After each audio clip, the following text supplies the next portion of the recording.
What's going on, everyone? This is Sarge, and I hope you guys are enjoying the new expansion pack for Battlefield 3, Armored Kill, as it was just released on September the 11th. And I know myself, I've been trying out some of the new options and new vehicles that were available with the expansion, and trying to familiarize myself with the new maps. But one of the vehicles I wanted to go into depth with this video was the AC130, or the Gunship, and why I believe this is probably one of the big determining factors in controlling the battlefield in the game. And I believe DICE's logic behind the AC130 was to keep it balanced, because it's such a dominant vehicle, and I think they knew that if it's in the right hands, if you have the right teammates using and controlling the Gunship, you're basically going to destroy the battlefield in general. So what they did was in order to balance that out, was to keep it on autopilot, so it's out of the player's hands of actually control flying the vehicle, also making it very easy to destroy, and keeping the weapon damage and blast radius low so that you can't just spam an area and destroy everything in its sight, as you see me trying to do here in this video. Other than that, I still feel that it's a very great vehicle in general. And one of the breakdowns on how it works in the game is you can only have 2 people spawn in it at all times. So once 2 people are inside the vehicle, they're the ones who can actually control the guns or the weaponry that comes along with it. Everyone else who spawns on it after that, if the 2 slots are already taken, they just pair drop inside on the map. That's one of the big things that I think makes the vehicle very effective, is that you can have it and use it as an extra spawn point. The other thing is knowing how to take control of it. Now, if you're playing Conquest, there's certain maps or certain flags that are on the map, and it's only one flag, but each map has one particular flag, and it has a little symbol of the Gunship shown on that flag.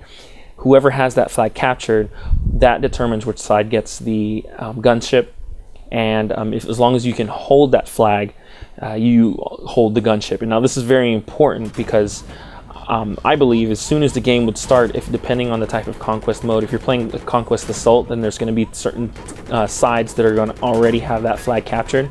But if it's just a regular Conquest game where all the flags are neutral, then I believe if you're going to try to take over the battlefield quickly, you want to get to that flag, the Gunship flag, as fast as you can, and so and then try to control it.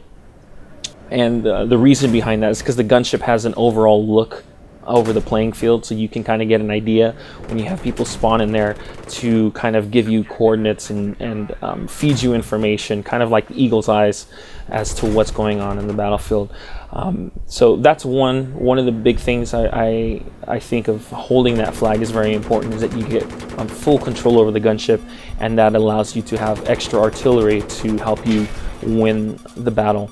And the other thing I mentioned was the extra spawn points that you get in the game. And the third thing of why I also think it's important to control the Gunship and to have that on your team at all times is that it acts as sort of like a distraction device to keep jets focused on the Gunship and out of the way in trying to take out land vehicles. So your land vehicles become more safe as the Gunship draws the attention from destroying land vehicles out of the air, as usually most air vehicles will be trying to focus on taking that Gunship. And that's also a counter thing. If you're on the enemy side, if you're on the counter side of attacking the Gunship, you know that it's going to be a very easy vehicle to take out. So you could take out that vehicle, but trying not to stay too focused so much on honing the reason why you have any air vehicle in the first place on just one vehicle, to try to counter attack the Gunship, and staying more focused on the playing field, actually keeping flags. You know, that's the whole objective of the game, is to capture and hold flags. So that's on the Conquest side. If you're playing Rush, it's the attackers that get the Gunship, so that's something to keep in mind.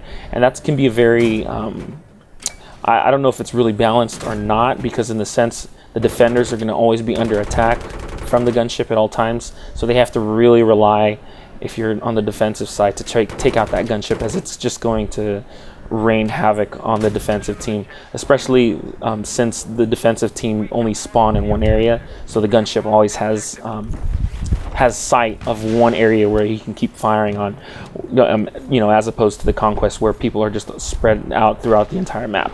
So that's something to keep in mind, and you know, just to give you guys a heads up on how that works for the vehicle in the game. But yes, I still think that it's a very dominant vehicle. That's something that you want to control immediately when you're out there on the battlefield. I know most teams tend to try to space themselves out.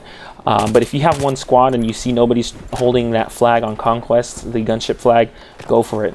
Try to, you know, go for it and defend. Some people, they capture the flag and they leave the post, and then it just gets recaptured by the enemy. So yeah, whether you're running solo or if you have a squad that you guys are working together and you capture that flag and there's nobody there, stay there, defend it, hold that flag, because that's going to help your team, if your team cooperates well, to control that gunship and overall control the battlefield in the game. So that's my 2 cents. Let me guys know what you guys think of the vehicle and the overall expansion. Going in a couple days so far with it being released. Until then, I'll catch you guys later. Take care.